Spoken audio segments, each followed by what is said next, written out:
ये 5 चीजें प्रत्येक हिंदू के घर में होनी चाहिए। तुलसी यदि आपके घर में है तो भयानक बीमारियों का आगमन। कई लोग अज्ञानता के चलते घर में ही प्राण प्रतिष्ठा कर देंगे, लोगों को देखा देखी कर देंगे, अपराध लगता है। अगर प्राण प्रतिष्ठित भगवान की सेवा नहीं हुई तो दुर्गति के साथ आप तो नरक में पड़ेंगे, आपके साथ बहुत सारी पीढ़ियां भी पड़ेंगी, भले ही सत्कर्म किए हों जीवन में।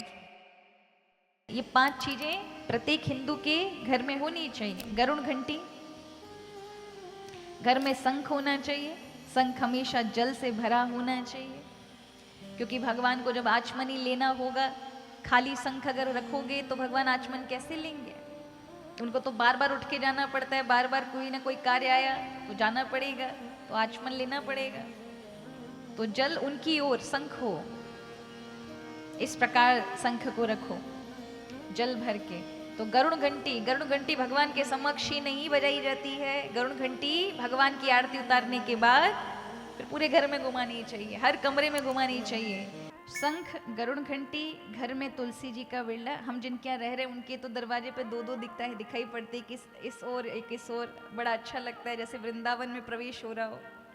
तुलसी अगर आपके घर में है तो वो वैकुंठ है साक्षात। तुलसी यदि आपके घर में है तो भयानक बीमारियों का आगमन नहीं हो सकता।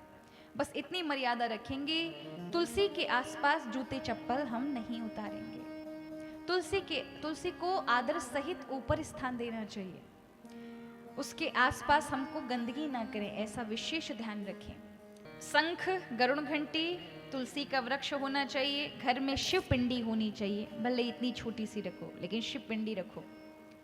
ये इतना हाथ है, अपने हाथ के बराबर का, इतना ज्यादा से ज्यादा इतना ही बड़ा होना चाहिए, इससे बड़ा नहीं। सबसे छोटा ज्यादा से ज्यादा 2 अंगुल का, इससे छोटा नहीं होना चाहिए, नहीं तो अधम शिवलिंग माना जाता है, फल नहीं देगा। तो छोटे से छोटा 2 अंगुल और ज्यादा से ज्यादा सिर्फ 1 बित्ता हाथ का, इतना ही शिवलिंग घर में रखना चाहिए। बाकी बड़े बड़े शिवलिंग मंदिरों में स्थापित होने चाहिए। जिन घरों में हम शिवलिंग रखते हैं उनको कहते हैं चरलिंग, और जो मंदिरों में स्थापित होते हैं उनको कहते हैं अचरलिंग, क्योंकि उनको कहीं ले जाया नहीं जा सकता, वो स्थापित हैं, वो प्रतिष्ठित हैं। लेकिन चरलिंग जो होता है, जो हम घर में रखते हैं, उसको कहीं भी लेके जाया जा सकता है। आप चाहो तो तीर्थ में ले जाओ, आप चाहो तो कहीं भी ले जाओ, जहां आप जाओ वहां पे लेके जा सकते हो। कभी भी घरों में प्रतिष्ठा, प्राण प्रतिष्ठा नहीं करानी चाहिए। कई लोग अज्ञानता के चलते घर में ही प्राण प्रतिष्ठा कर देंगे, लोगों को देखा देखी कर देंगे, अपराध लगता है। घर में हमेशा चर स्वरूप होने चाहिए, इधर से उधर ले जाया जा सके। प्रतिष्ठा हमेशा मंदिरों में होती है, जहां सार्वजनिक पूजा हो सके। क्योंकि यदि आपने प्रतिष्ठा अपने घर में कर ली, आपकी पीढ़ी में कोई भगवत भक्त नहीं मिल आगे हुआ, तो फिर अगर प्राण प्रतिष्ठित भगवान की सेवा नहीं हुई तो दुर्गति के साथ आप तो नरक में पड़ेंगे, आपके साथ बहुत सारी पीढ़ियां भी पड़ेंगी, भले ही सत्कर्म किए हों जीवन में, लेकिन एक अज्ञानता के चलते अगर आपकी पीढ़ी में किसी ने भजन पूजा प्रतिष्ठित भगवान का नहीं किया तो दुर्गति हो जाएगी सबकी।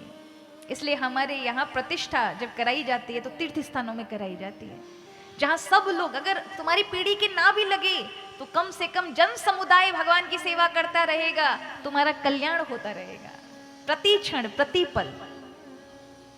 कितने लोग दर्शन करेंगे, कितने लोग प्रणाम करेंगे। प्रत्येक व्यक्ति के प्रणाम करने का 10वां अंश करने बनाने वाले को मिलता है। इसलिए करना है, प्राण प्रतिष्ठा का इतना ही भाव है, तुम्हारा तीर्थ स्थानों में करो, मंदिरों में करो, जो कुछ करना है जिससे सर्वजन के लिए हो जाए, सब उसका लाभ ले सकें। शिवलिंग और घर में शालिग्राम भगवान, छोटा सा शालिग्राम का स्वरूप। तो ये 5 चीजें घर में होनी चाहिए। गरुड़ घंटी, शंख होना चाहिए, तुलसी होनी चाहिए, शालिग्राम शिला और शिवलिंग, 5। तो घर साक्षात वैकुंठ और कैलाश पर्वत बन जाता है। उस व्यक्ति को कहीं इधर जाने की आवश्यकता नहीं है, वहीं पर बैठकर भजन करे अपना।